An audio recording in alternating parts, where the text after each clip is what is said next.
You are listening to the Life Coach School podcast with Brooke Castillo, episode number 94. Welcome to the Life Coach School podcast, where it's all about real clients, real problems, and real coaching. And now, your host, Master Coach Instructor, Brooke Castillo. Hi, you guys. How are you? What an amazing holiday season. I am so excited. Tomorrow, I leave to go on the road. So when you listen to this, I will be on the road in Colorado, taking my family for a 2-week vacation. We are going, those of you who don't know, in California, we haven't had snow in like 2 years, and I'm afraid my kids are going to forget how to snowboard. I grew up on skis. I love skiing. I'm a very good skier. And I've had my kids on skis when they were like 2.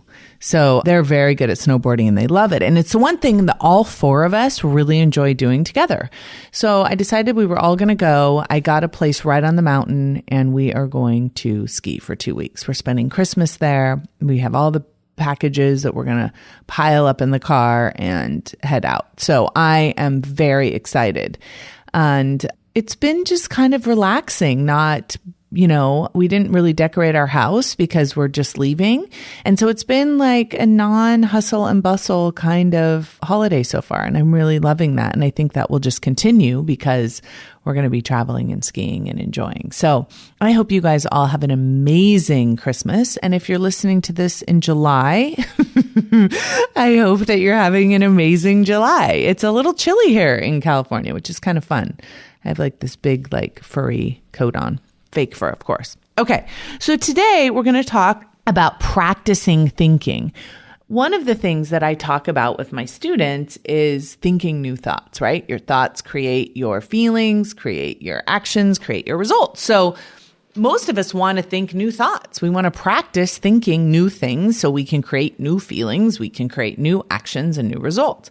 But I think it's challenging for some of us to overcome our brain's desire for efficiency. If you've been listening to this podcast very long, you know that the brain is designed for efficiency. We have so many incoming stimuli that it's very important for us to recognize that the brain has to filter out most of what's coming in so it can keep us sane. If we had to pay attention to all of the stimuli coming in and everything and trying to filter it, we wouldn't be able to focus. We would literally go crazy. So our brain is designed to focus on what's important and what matters and filter out anything that isn't. So what that means is our brain likes to think the same thoughts. It likes to get habitual. It likes to have patterning and it likes to be efficient. So most of the thoughts that we have are not even conscious. We don't have to think about walking or picking up something or driving a car or how to eat or how to, open the car door, right? We don't have to think about any of that stuff. It's all very efficiently programmed into our brain. This is great news for those sorts of things. Not great news for belief systems that no longer serve us, that are unconscious, ones that we don't recognize as even belief systems because we are so adept at thinking them. So in order to think something new, it's cumbersome. It's like learning something new. I want you guys to think about if you've never played golf, like learning how to play golf is very cumbersome at first. It takes a lot of energy, a lot of focus. Once you swing the club a couple times and play, let's say 25 rounds of golf, you get better at thinking about it in a more efficient way and it becomes more natural and you don't have to go, okay, I got to grip the club this way. I got to pull the club back. I got to make sure I keep my head down. I got to make sure my stance is right. All those things that you're thinking about consciously that make it difficult soon become practiced and efficient in your brain. So you become more of a natural at it. So that's what I want you to think about when you're thinking about new thoughts and practicing new thoughts. It's not just that you're going to go, oh, I want to think that I'm beautiful. I want to think that I'm talented. I want to think that I'm capable. I'm just going to think that without thinking that you have to go through that cumbersome, awkward stage of learning how to believe something, learning how to think something. I know that many of you have heard of the term neuroplasticity, which literally means we have the ability to lay new track in our brain. They're neurons that fire together, wire together. So that's what we're thinking about when we're thinking about our brain. So right now, you may have a connection in your brain that believes you're not good enough. I know for sure I have many of these connections in my brain. Some days, for example, this morning when I wake up, my brain is filtering and looking for everything that is not good in my life.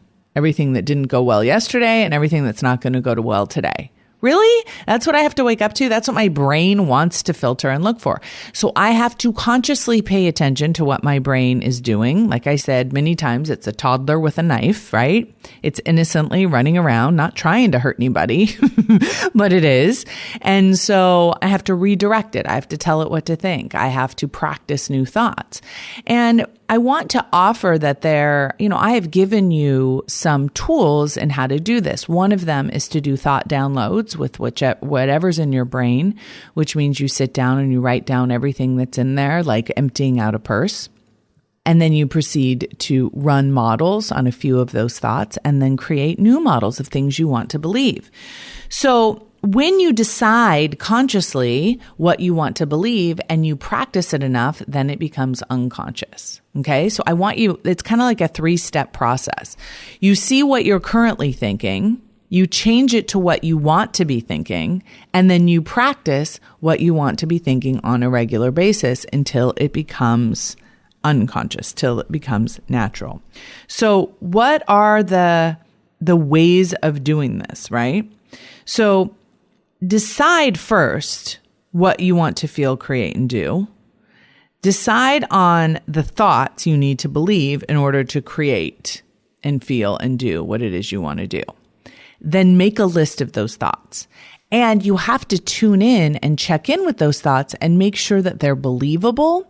And when you read them, they feel good.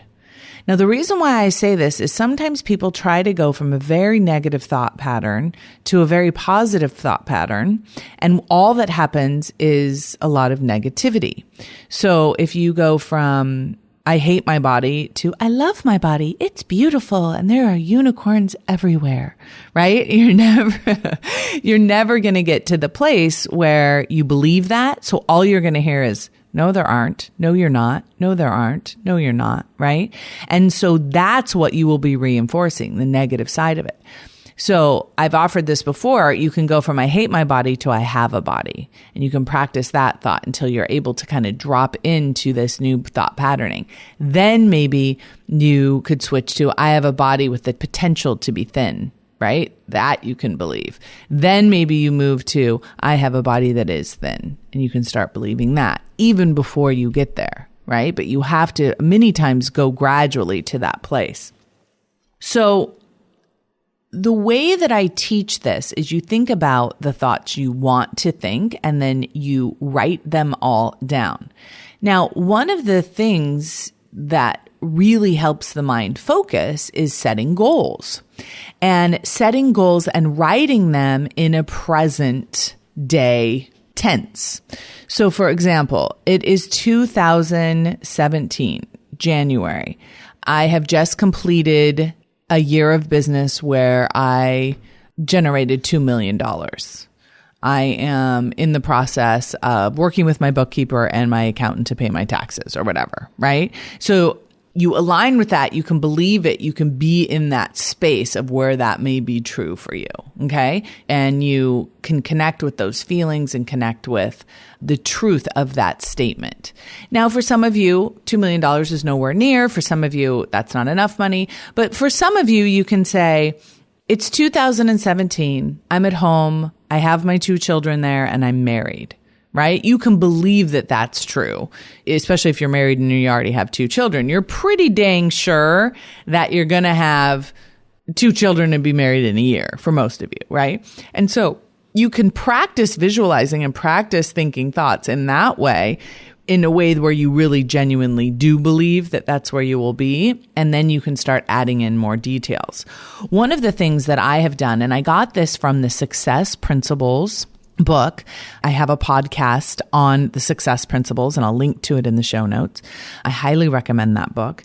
And the author, Jack Canfield. And one of the things that he taught was to write down your goals on 3x5 cards and then hole punch them and safety pin them in the corner, which I have done. And read those goals, read those intentions, read those thoughts on a daily basis when you go to bed and when you wake up in the morning. That is a way of practicing thinking. That is a way of your mind practicing what it is you want to believe, where you want it to focus.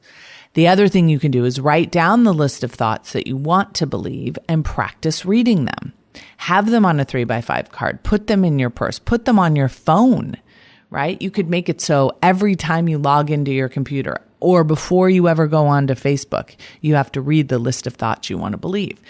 It sounds maybe tedious to some of you. It maybe sounds like something you don't want to do, but I can't emphasize enough how powerful that would be for you to do that with your mind, to tell it what to think on purpose. This is why reading good books and listening to podcasts and listening to uplifting music is so powerful for your brain, because it tells it where to focus and what to think about. The other thing that's interesting that you may have heard of is the idea of affirmations. And I first learned about affirmations from the author Louise Hay. She's the owner of Hay House, the publisher. And one of the amazing things about her work is, first of all, she is amazing. If you go check out her website, I'll put it in the show notes. If you check out Louise Hay, I think it's louisehay.com. If you check it out and see how amazing she looks and just what an amazing person she is, you can see the effect of having these affirmations have had in her life. And I love watching her. If you ever watch her give an interview or watch her give a speech, she talks a lot about her affirmations. And basically they are thoughts that you can think and say out loud and practice out loud. And as long as you believe them, they will have an incredibly powerful impact on your day and your life. So let me give you some examples from her website of her affirmations. Every experience I have is perfect for my growth. My life is joyously balanced with work and play.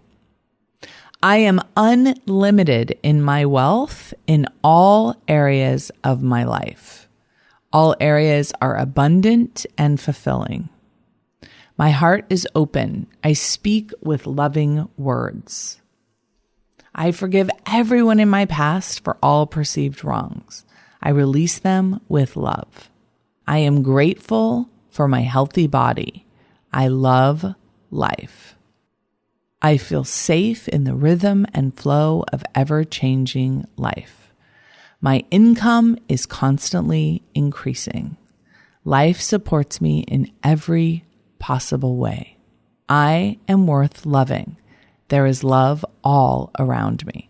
And they just go on and on and on and on. And she has audios that you can listen to. And I actually recommend all of her work, but I also recommend doing your own affirmations for yourself and creating them on canva.com, and creating a visual board for yourself, maybe on Pinterest. And that's actually a really powerful reminder, is that vision board. And I know a lot of people have stopped making vision boards because, I don't know, there seems to be all this hoopla around the idea of The Secret and the law of attraction, and all these people going out and making vision boards and thinking that's all they needed to do to create what they want in their lives. And I think it's really important to remember that when you have a vision board and you look at it every day, you're telling your brain what to focus on. You're giving your brain something to filter and something to think about. So those vision boards can be really powerful. And there's a way to create a vision board on Pinterest, right? You can create a physical one, or you can create one on Pinterest and look at it every day, which I highly, highly recommend that you think about what you want, you focus on what you want, and then you go and get it. You don't just focus on it and wait around for the mailman to deliver it. Although I have heard stories where that does happen.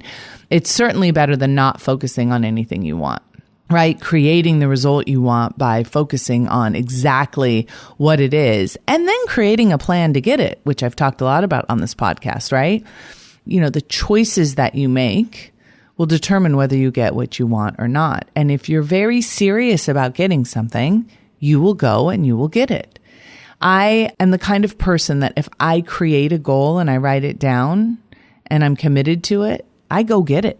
Right? And I do what it takes to get it. I take massive action, which means I take action until I get the result I want.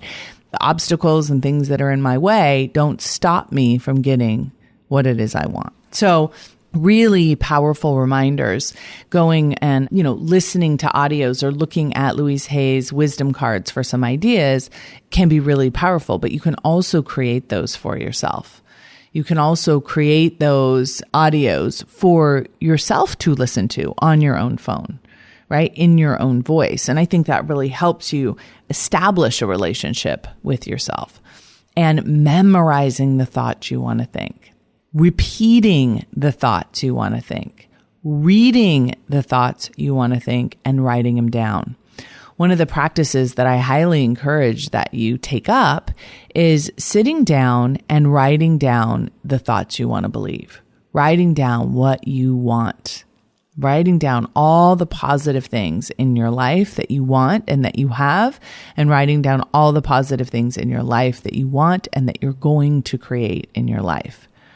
Most of us will say we don't have time for this. Most of us will say we're too busy. We can't take the time to visualize our future or visualize what we want or write down what we want, right? We only have time to run around and be really, really busy and overeat and overdrink and overwork, right? That's all we have time for. But when it comes to really creating a conscious life, we have to manage our minds. And what that means is we have to go in there and clean out what's already there, pay attention to what's already there, and then actively replace it with new thoughts by practicing them. Practicing affirmations that we believe, right? Not affirmations that we don't believe, and thoughts that we believe, and consistently move up to the higher level of thinking that will create a higher level of life.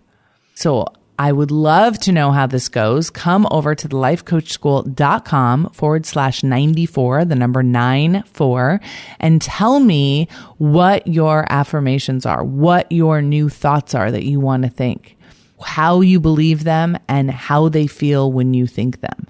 And I'd love to know how you're practicing them. We can share ideas there. All right, everybody, have an amazing, wonderful week and an amazing, wonderful Christmas. And I will see you and talk to you next week. Take care. Bye-bye. Thank you for listening to the Life Coach School podcast. It would be incredibly awesome if you would take a moment to write a quick review on iTunes. For any questions, comments, or coaching issues you would like to hear on the show, please visit us at www.thelifecoachschool.com.